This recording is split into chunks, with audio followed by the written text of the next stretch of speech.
Hello, everyone, and thanks for coming. I'm Grace Van Mel, and I'd like to welcome you to today's Lunch and Learn on behalf of MCIC, the Manitoba Council for International Cooperation. As we begin, I want to acknowledge that I'm hosting this event from Winnipeg in Treaty 1 territory, which is the traditional territory of the Anishinaabe, Cree, Ojibwe, Dakota, and Dene peoples, and of course, the homeland of the Métis Nation. So I encourage you to find out more about and to acknowledge the traditional territories you're joining us from today, and to consider how we can, each in our own way, try to move forward in a spirit of reconciliation wherever we are in this land. And we're grateful for the chance to host this event, and thanks for joining. So we are recording this session, and it will go up after the event on our YouTube channel later this week. But don't worry, participants won't be recorded. We do have a Q&A function set up. You can see it here on my screen. And so if you have a question at any time, just click the Q&A button at the bottom of your screen and add your question. And I'll read it to our panelists at the end. We do our question and answer period. Excuse me.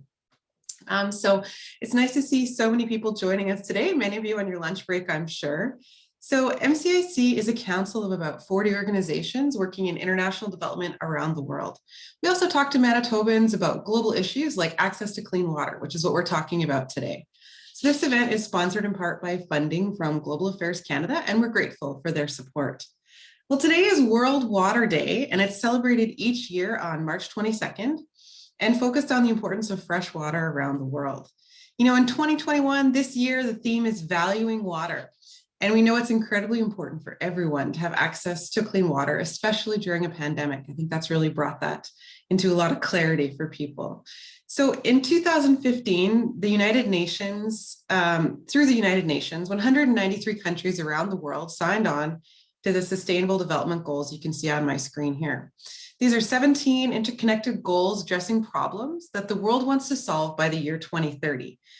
They're ambitious and they're great goals to be working toward. And one of those goals, as you can see, is goal 6, clean water and sanitation for all. We know that around the world, women and girls are responsible for water collection in 80% of households without access to water on site where they live.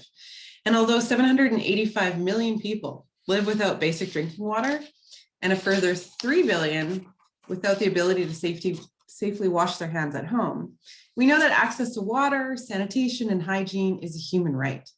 So we need to take action to achieve, excuse me, sorry.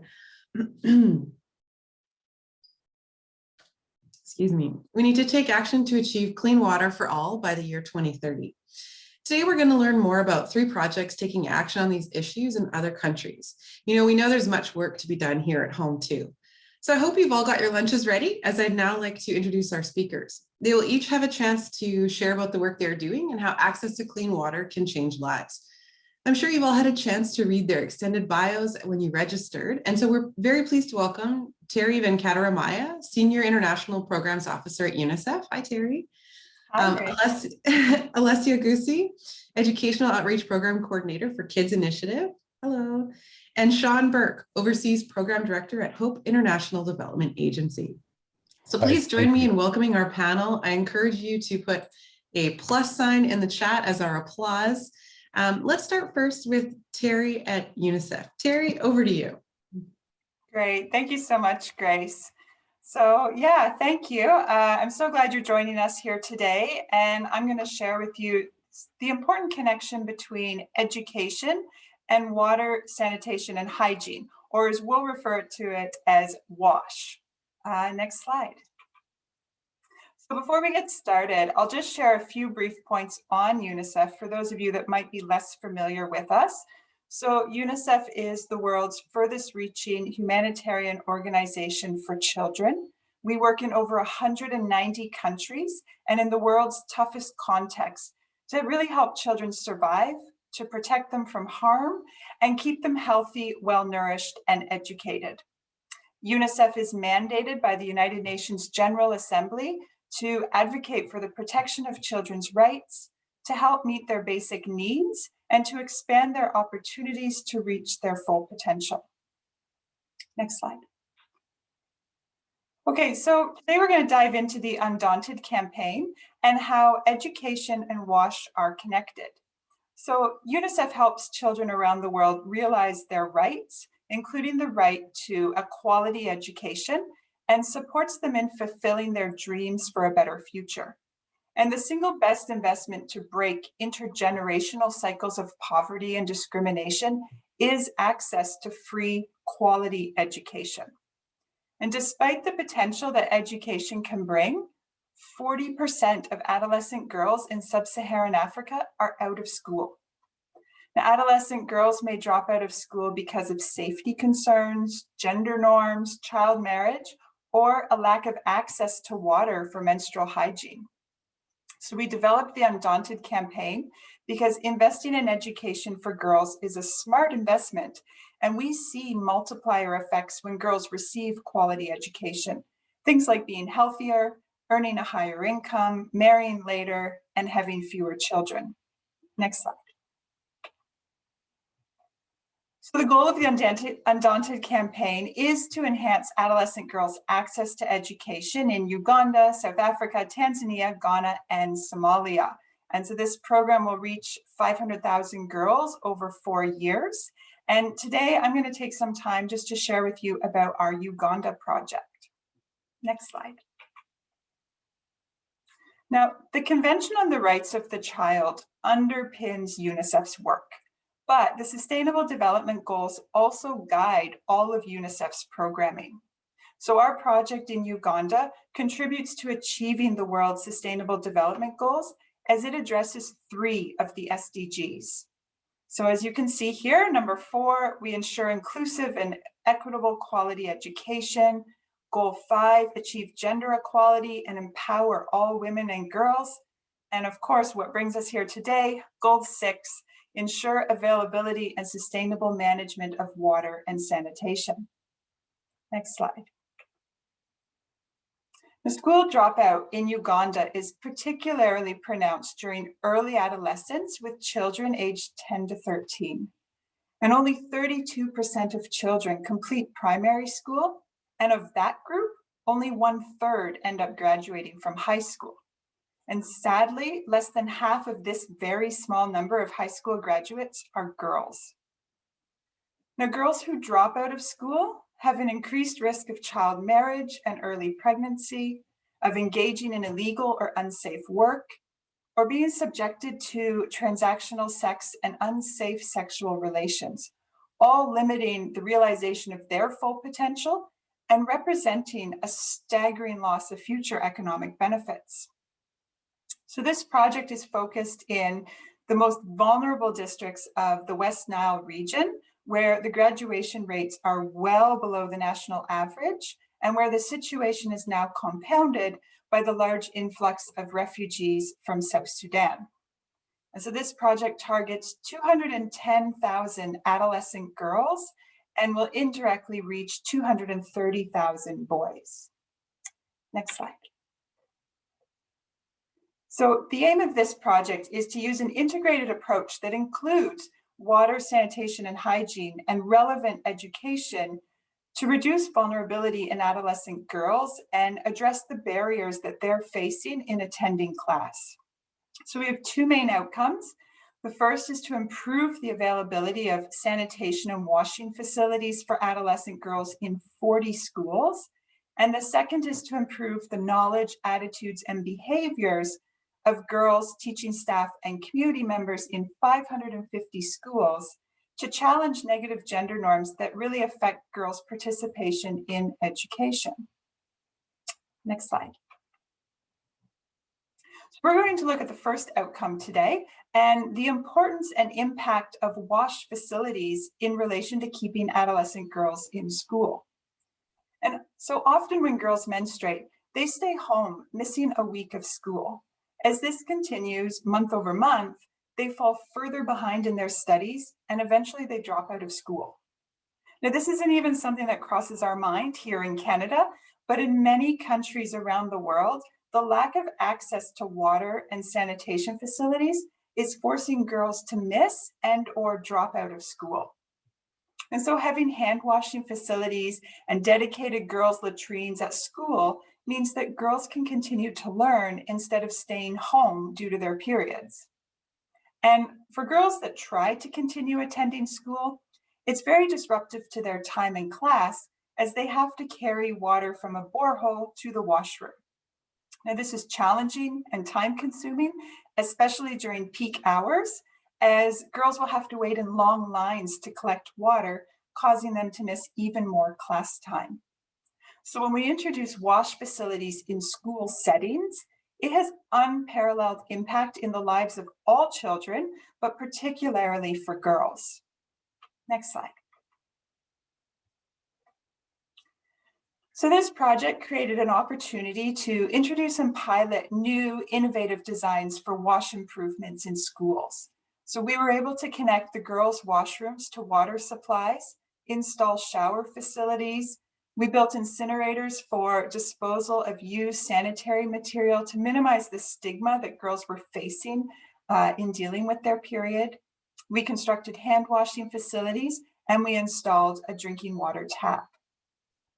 The latrines and hand washing facilities are child and disability friendly, they're gender sensitive, and they were constructed in locations that are easily accessible by girls and boys while providing enough privacy for the students. Next slide. Now, a community tap has also been introduced and connected to school water systems, which we've noticed really contributes to an improved maintenance, but also protection of the infrastructure by the community. And to ensure sustainability beyond the lifetime of the project, local communities are being trained in the management and maintenance of these facilities. And so what's been really interesting to see and fantastic is that by providing the community with access to safe water through the school, the result is a greater respect and appreciation by community members for their children's education. And now children are able to attend classes instead of spending the day collecting water for their families. Next slide. So to date, we've improved wash facilities in 26 of 40 schools, ensuring more than 6,000 girls are able to access water and sanitation facilities every day. Now, of course, COVID forced schools to close in March last year, and they only reopened for examination grades in October. We had expected them to reopen last month, but with rising cases, we're still waiting for the reopening plan. However, in order to reopen, schools have to meet a number of requirements laid out by the Ministry of Education, one of which is appropriate wash facilities. So in 2020, since the implementation of in-school activities wasn't feasible, our team fast-tracked all of our wash construction to provide critical infrastructure that's needed and help as many schools as possible to reopen when that time comes. Next slide. So yeah, here's a short video of one of the girls from the field talking about the impact of WASH at her school.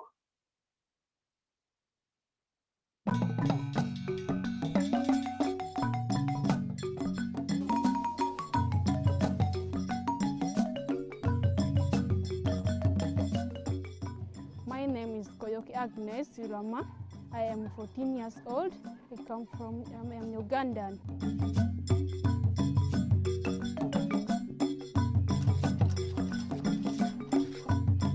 Before we don't have the washroom, when you start the demonstration practically in the class, we send her home to go and bathe and change her clothes and come back.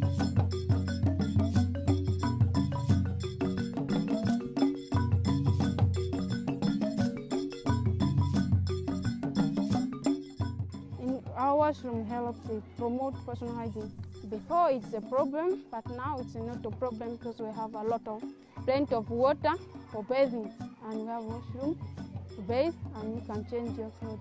There has been quite a big impact on the children. For the girl child, they now come to school happy even during their menstrual cycle. Also, this water supply provides them with a chance to be able to wash their hands, but also water for drinking.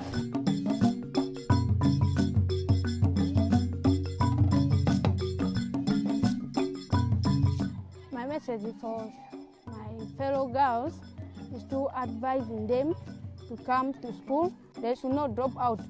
when I grow up, I want to become a nurse in my future. In our district here, few nurses are working in hospitals, so I want to help people in my community.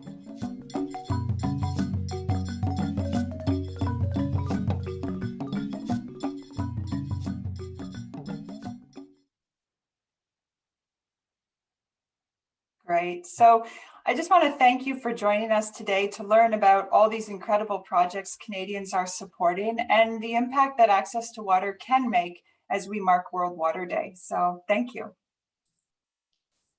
Thanks so much, Terry. It was really excellent to hear about this program. Exciting to see the work that you're doing there. So I'd like to turn things over to Alicia now. And Alicia, I just invite you to get started as I just take a second to load your presentation. So welcome, Alicia from Kids Initiative. Over to you.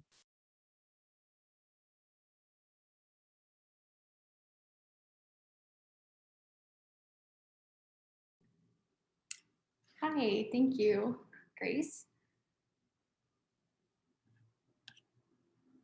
I'll just wait for the presentation.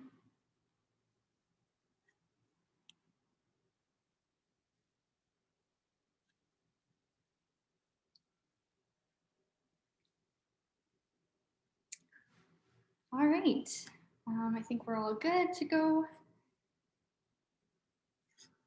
So today, so my name is Alessia Gutzi, and I am the Secretary and the Educational Outreach Lead at Kids Initiative. And today I'll be speaking about Kids Initiative and the borehole project that was implemented in the Lomolo IDP camp in Kenya.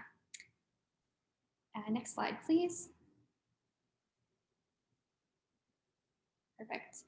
So to start off, I just wanted to give a little bit of a background on Kids Initiative, who we are, and what our mission and purpose are. We're a completely volunteer-run, non-governmental, not-for-profit organization operating out of Winnipeg on Treaty 1 territory. And we also have a partner organization, VICTA, or Volunteer International Community Development Africa, in Kenya, to oversee all of our programs while we're unable to be in the communities ourselves. And they have been a huge part of all the programs that we have. Next slide, please. So our mission overall is to work with developing communities by facilitating sustainable solutions to enrich the lives of children. Next slide. And I just wanted to share our organizational purpose as well, which is to better the lives of children by helping to alleviate poverty, facilitating sustainable food and water solutions, advancing education, and improving health. And next slide.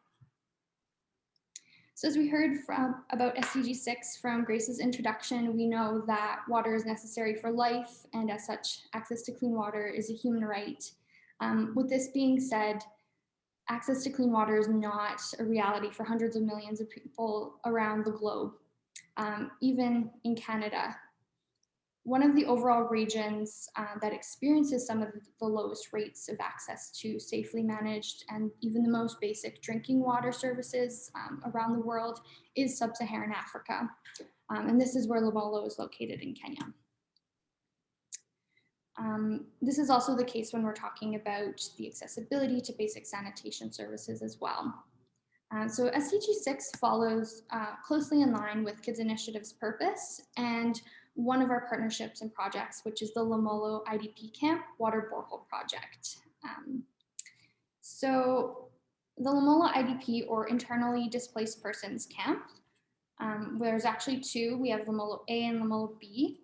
They were established in 2012 and are identified right on that map there by the blue pin.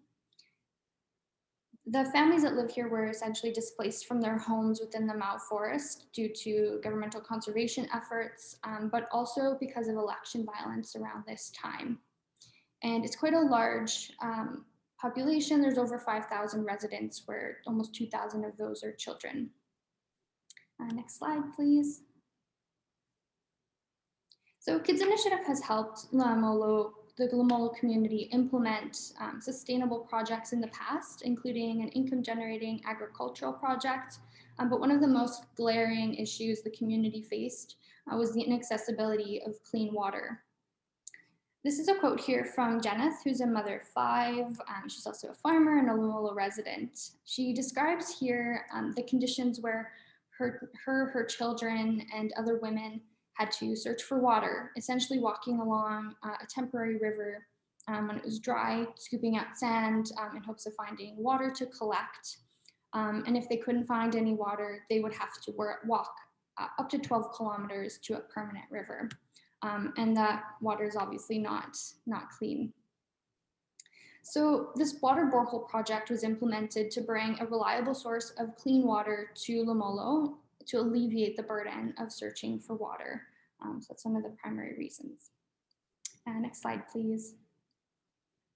So the water borehole project, a portion of this project was actually funded through MCIC's Community Solidarity and Development Funds, and as well the remainder by our amazing donors, which I'd also just like to extend thanks again to this. This was one of the largest projects taken on by Kids Initiative at the time that we started this, and had to be implemented in phases. Next slide. A lot of community planning and geological surveys had to be conducted before drilling even began in 2019. And the project was actually completed in August of last year, August 2020. Here on the slide, you can actually see some photos that show the drilling process. And also in the bottom, there's part of the celebration that the community had during the drilling process and when they found water. Next slide. So many of the SDGs were actually addressed with this project as they are very interconnected. However, one specific example would be that solar panels were also installed to power the pump once that was installed. So while addressing the need for clean water and sanitation, this project also addressed SDG 7, which considers affordable and clean energy. Next slide. So here you can see there are tanks for water storage that have been installed in the top right there, and as well as a shelter that was put in place for the employee that works to distribute the water to the community members as it gets quite hot during the day. So we have an employee there distributing the water. And next slide, please. So as I mentioned, there's an employee that distributes the water. So that's part of the borehole management committee's role. In order to ensure the overall sustainability of this water source, any activities pertaining to the borehole are overseen by the community elected borehole management committee. And they have also established, with the approval of the committee or the community, a small fee per 20-liter container of water. And this helps to, again, establish that sustainability of this water source. Helps to pay for the employee that distributes the water, minor repairs, maintenance, as well as security of the area. It's also important to note that even if the borehole is actually situated in Lomolo A, 7 other communities and schools also benefit to those that actually have holding or water holding tanks as well. Next slide. Okay, so as I mentioned at the top there, you can see the truck that has the water tank that transports water to schools and other communities. And here you also see, these were actually taken a few weeks ago by one of our collaborators, Leonard. And you can see the lineup of people just outside the water tanks where the water is distributed. And another thing is that they established a trough for the livestock to drink water from as well near the borehole. Next slide. So I'd like to take a minute just to talk about Winnie, who shared her story with us about how the borehole has positively impacted her life in Lomolo. She's a mother of 4, and recently her and her eldest daughter just gave birth, so there's 2 little babies in the family as well. So with access to clean water within minutes from her home now, she has been able to invest more of her time and energy into other important socioeconomic activities and to contribute to income generation within her family, as that was all left upon her husband in the past. They'd previously only been crop farmers, but now without the worry of water conservation, they can manage livestock, and they now have 7 goats and 2 cows. Another worry they actually had was exposure to waterborne diseases with their previous water source, which this has drastically decreased for them as well. And with access to clean water, a lot more emphasis can be placed on sanitation and personal hygiene. And this is really important, especially with two young children at home. They're able to wash their clothes more frequently and just dishes and things like that. So next slide. So just to kind of end off here looking at it from the bigger picture, overall the establishment of a clean and reliable water source in Lomolo means access to safe and affordable drinking water for thousands of people, not just within the Lomolo community. The use for personal hygiene, and there has been an increased promotion of hand washing, and this is especially important during the COVID-19 pandemic as well, as the emphasis for hand washing wasn't really placed on it. The expectation of a drastic decrease in waterborne disease infections is also a big thing. And this also decreased the potential medical expenses as well. So the families aren't financially burdened by that.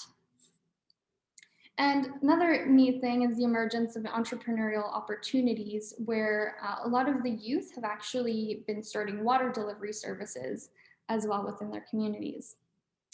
And last slide. So since the Kids Initiative adopted Lomolo as a project or a program to support, we've seen it really go from arid land, minimal and simple housing, to a flourishing community with schools, income generating agricultural projects, which also support local school feeding programs.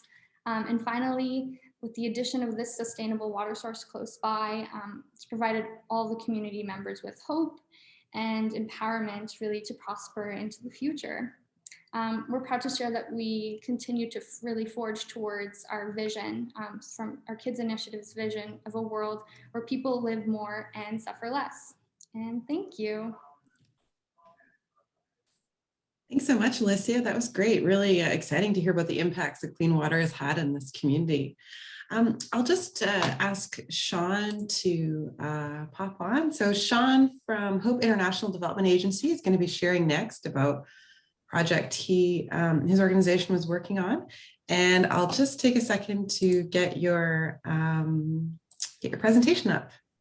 Sean, if you wanted to. Yeah, hi. Yes, I can start my video now. Thank you. Yeah, no problem. So I'll just stop this presentation and start the next one. Please go ahead.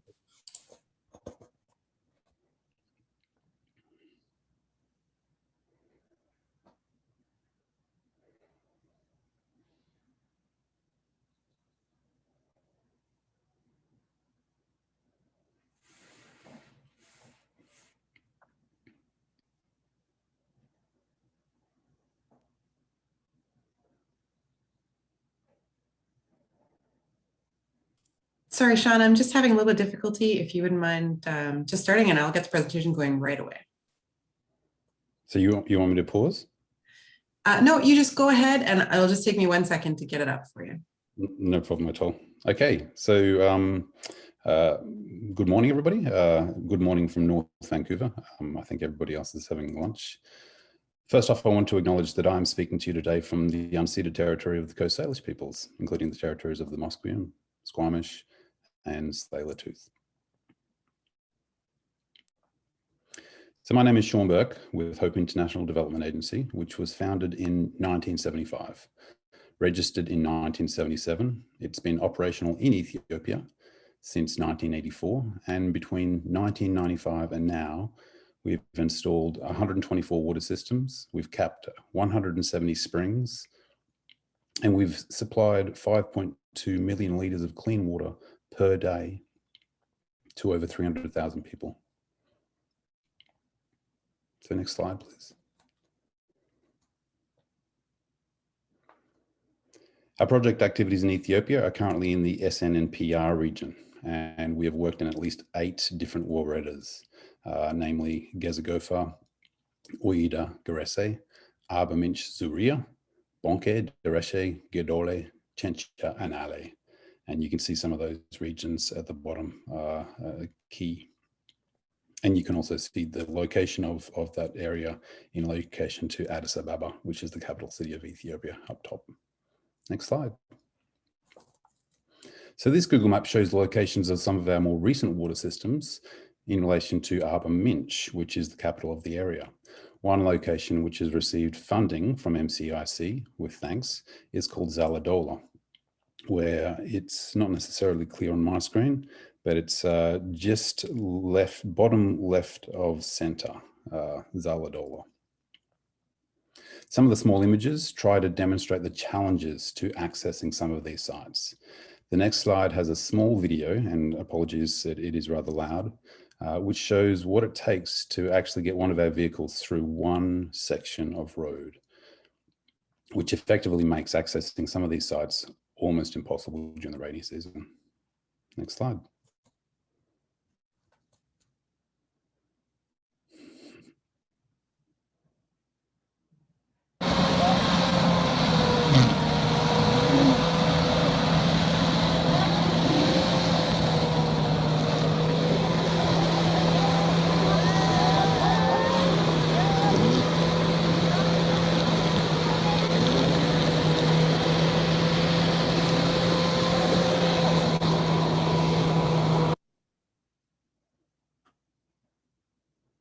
And next slide.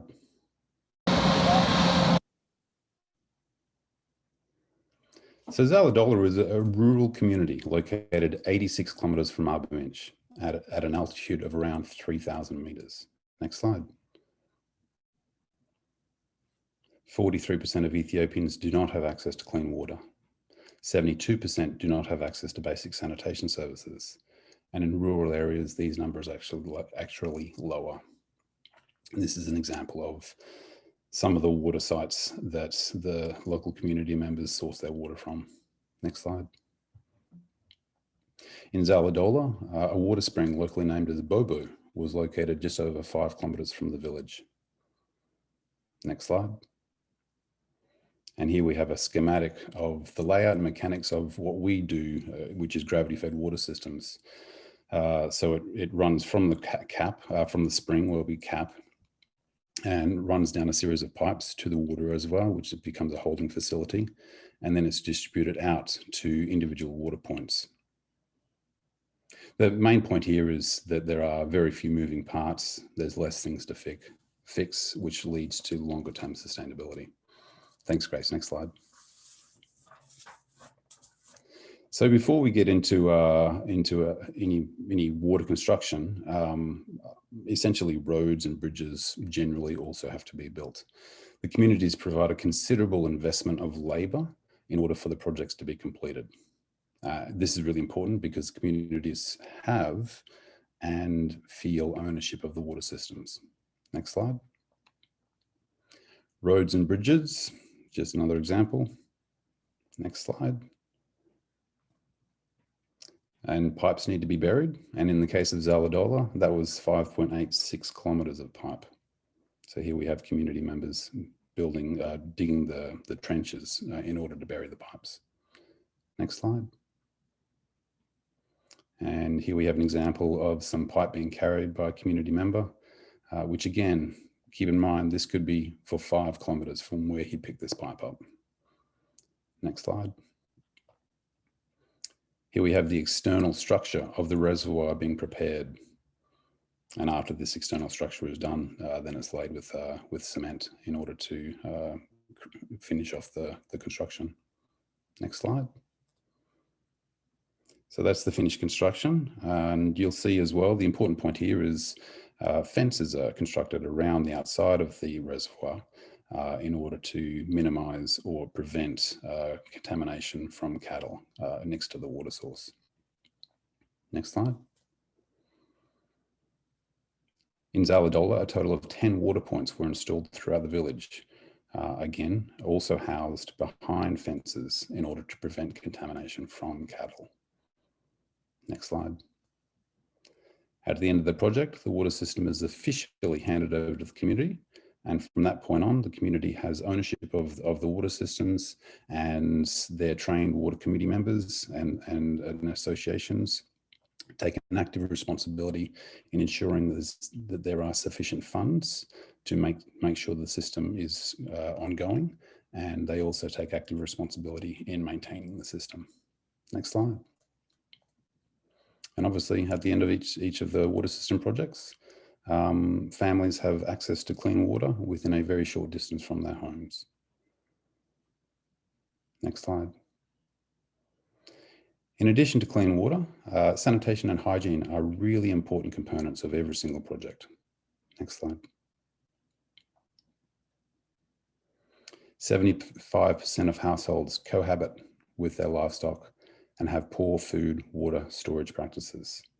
Additionally, 75% of children living in rural areas aged 6 to 23 months experience frequent diarrheal episodes. Next slide. To ensure that people in the community feel comfortable and confident with the new hygiene practices they are taught, community mobilisers and educators support the process in different ways. Next slide.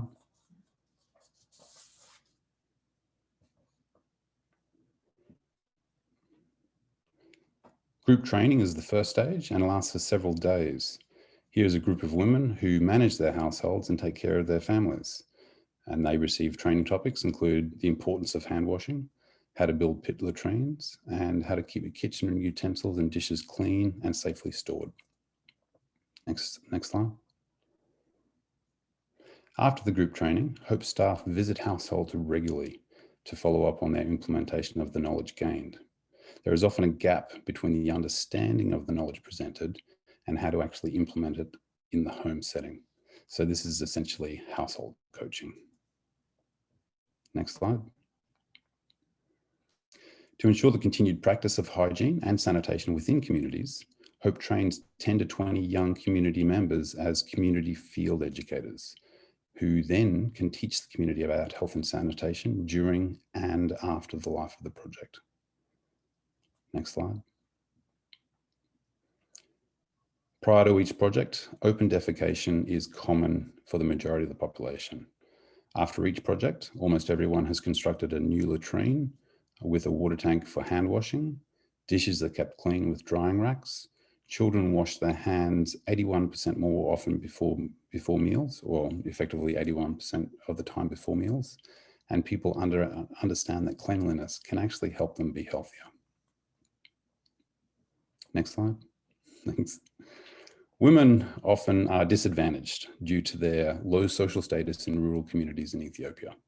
The Self-Help Group program provides opportunities to women who want to gain the knowledge and skills to be able to support their families by themselves. Next slide. So the SHG approach that we use is to provide training on how to become self-reliant, how to get into the habit of saving, how to come up with effective business plans for businesses, and then how to start income generating activities. Next slide. The SHG training is given in various topics to support women's capacity building, with primarily a focus on empowering women. Next slide.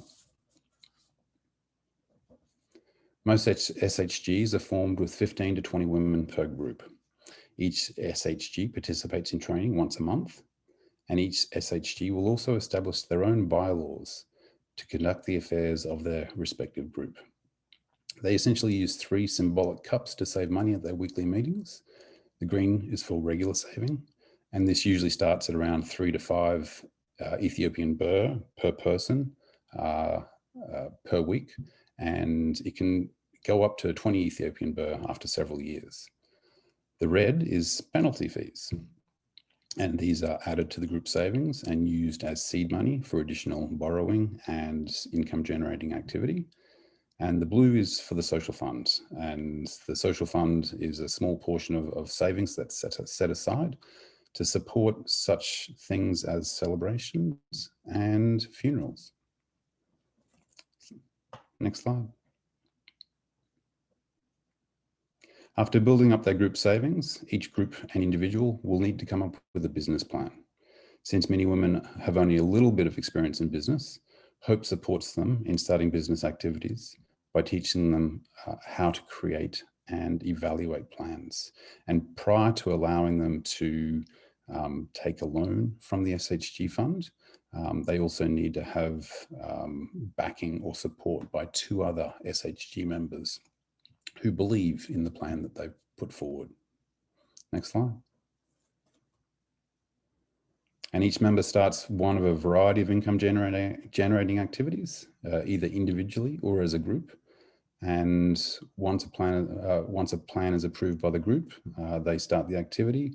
And what we've seen is effectively a doubling of income, and depending on when the exchange rate is taken, income per month going from 23 Canadian dollars up to 53 Canadian dollars per month. So it's between the self-help group, the sanitation and hygiene, the access to clean water, the project is designed to be a holistic approach, which leads to a sustainable transformation for the community. So thank you, and I welcome questions. Thank you, Sean. And that was really interesting to hear more about that project. I just invite Terry and Alicia to also turn on their videos just to be ready to answer questions. And for people who are participating today and watching us from home or work, wherever you are, please just go ahead and put some questions in the Q&A or in the chat. Sean, a question did come in for you in the chat while you were speaking, so I thought maybe we'd just start there. They were just asking, why do the water pipes need to be buried in that photo you had? What are the hazards of leaving them unburied? So it depends, but lately what we've been doing is we've been using a plastic pipe. And in order for the plastic pipe to not get sort of degradation through sun exposure, that's why they get buried. So. Thanks. Okay, so you all spoke about sort of different approaches to getting water to communities and schools. I'm just wondering if you could speak more about why clean water is so important to the communities you work in, especially in COVID times. I know you highlighted some of these things. If you had any other comments you wanted to add, maybe just give me a wave if you wanted to answer. Okay, Terry, thanks. Sure. I mean, for us, like access to clean water or not having access to clean water negatively impacts children significantly. It impacts their health, it impacts nutrition, education, like really not having access to clean water impacts their entire life and their future, their learning later in life, their economic opportunities. And of course, during COVID, we've seen the importance of hand washing to prevent the spread of the disease. And so it's really critical in order for these communities to try and prevent outbreaks from happening, to have access to clean water. And unfortunately, what we see is so many people, I'm just trying to think, I think it's around 3 billion, I'm not sure if you mentioned at the beginning, don't have access to hand washing facilities around the world. And so that's a significant barrier to being addressed COVID right now. So the more we can do to help them with soap and water and sanitation facilities, the faster communities will be able to rebound from the impacts of COVID. That's great, thanks. Did anyone else have any comments? I can just make a few comments about water access in general. So, you know, like within our communities, getting access to water within an average distance of about 10 minutes from their households, what that allows is that it takes the women away from the duty of fetching the water, which can take 3 to 4 hours per day. And now they have time to invest in developing their confidence and becoming sort of active social and economic participants in their communities. So it really does a lot for the women in itself, And by that, through that process, we see a significant decrease in the rates of gender-based violence. We see a significant increase in the rates of enrolment for children in local schools. And because now they also have time to participate in the self-help group activities, what we're seeing is, again, that doubling of the income by the end of the project.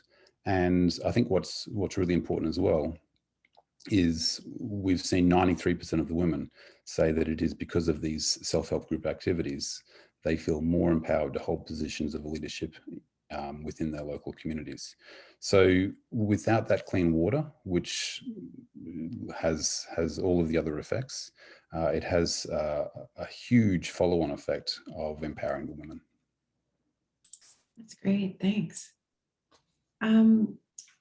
There is another question that came in.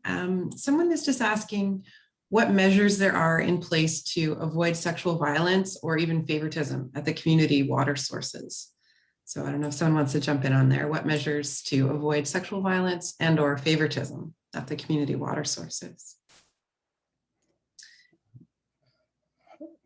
So I think that's maybe more for Sean or Alicia, yeah.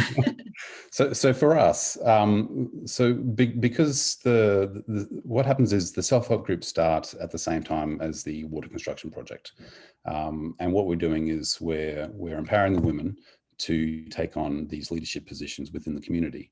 And the women also then become active members of the Water Association Committee, which is responsible for collecting the water fees, the water usage fees per week from each household, and also making decisions about when people can access water and how the water is managed.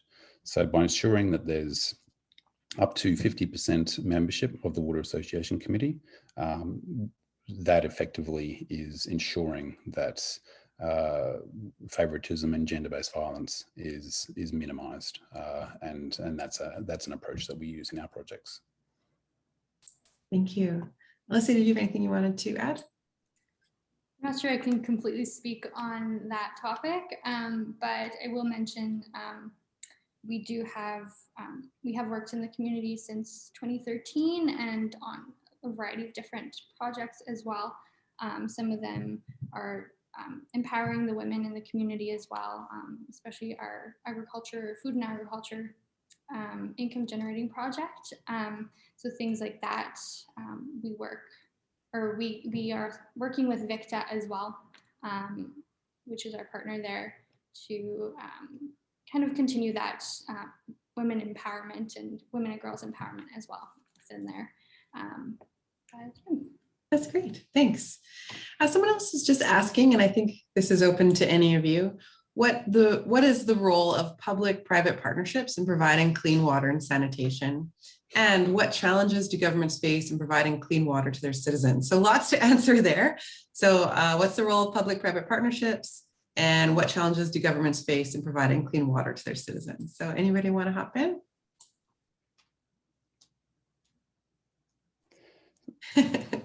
They've got a hard question for you today. Yeah, so I can add, but Terry's going to speak. Okay. I mean, yeah, public-private partnerships from the Canadian perspective for donors absolutely is a huge part of the work that we're doing in order to provide the funding for these projects. And the government, like UNICEF, works very closely hand in hand with governments. We don't operate anywhere unless we have a signed agreement with a government, because we want to ensure sustainability of all projects. We want to be increasing the capacity of the government and their systems and local organizations. And so for this project in particular, because it is dealing with schools, we are in close partnership with the Ministry of Education, the local district ministries for education. And, I'd say the West Nile region is one of the most difficult regions in Uganda. They lack serious resources, which is impacting the services, not just in water, but health and nutrition and education. And so at this time, they need that additional support that we can bring to them.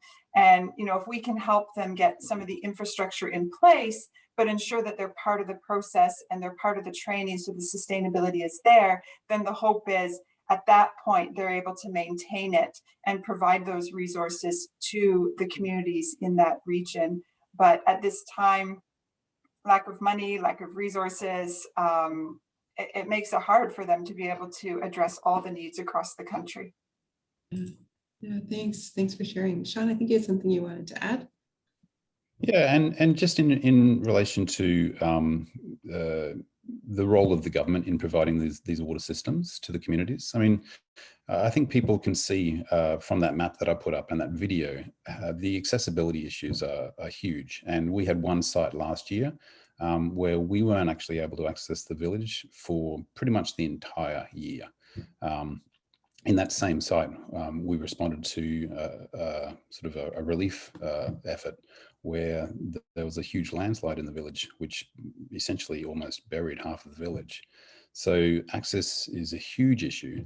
But what we do is we work very closely with the water bureaus. The water bureaus they essentially map out all of the locations where water is required, and they're a very competent organization within the Ethiopian government.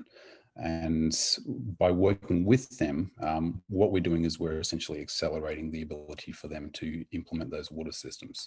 So I have no doubt that they would be able to implement those systems. But as you can see, like for us implementing 124 systems since 1995, what we're doing is we're essentially implementing about 4.5 systems per year. Which just it just speeds the access of water to everybody. And if you think about trying to achieve the SDG 6 of water by 2030, we're making a difference in order to make that happen faster. So That's great, thanks. Did anyone else have any comments they wanted to add? I think we've sort of reached the end of the questions I've received. Okay. I wanted to thank you all for sharing today. Also, someone sent a message in the chat to me asking how they can get involved. And so I would just like to say that after this session, there'll be an email going out with a survey to tell us what you thought about the session, which we use that to report back to our funders, who we talked to, who came to our events, that kind of thing, what your experience was, but also links to each of the organizations for the presenters who spoke today. So if you're interested in learning more about how you can get involved, how you can support their programs, all that information is going to come out in an email to you in about 10 or 15 minutes. So thanks for that question, person who asked. And then another comment coming in saying awesome work by all the organizations. So kudos to you all for the work you do. I just wanted to say you could put some pluses in the chat as your applause for our panelists today as we near the end of our time. Please let them know you enjoyed their presentations. And I'll just put a link to the survey in the chat as well for those who maybe wanted to do it now instead of waiting for the email. And I just want to say thank you to Terry, Alicia, and Sean, and thanks everyone for attending. Have a great afternoon.